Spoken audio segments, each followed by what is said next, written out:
Hey guys, welcome back to our YouTube channel, and in today's video I'm gonna show you how to use Instagram without an account.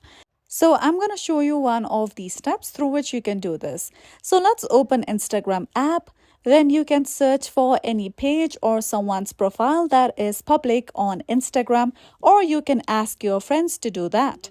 Then just tap on the three dots at the top right corner, then tap on the option of copy profile URL.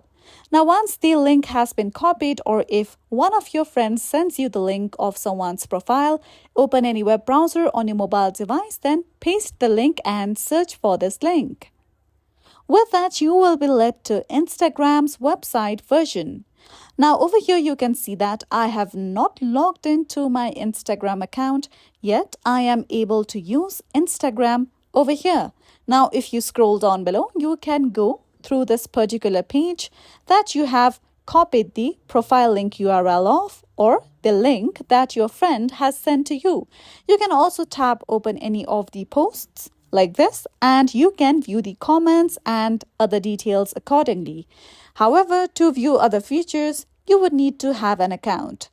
However, if you tap on the option of reel at the bottom of your screen, you can also view certain reels on Instagram's website version without having an account. So this is it for today, and at last, don't forget to subscribe to our YouTube channel.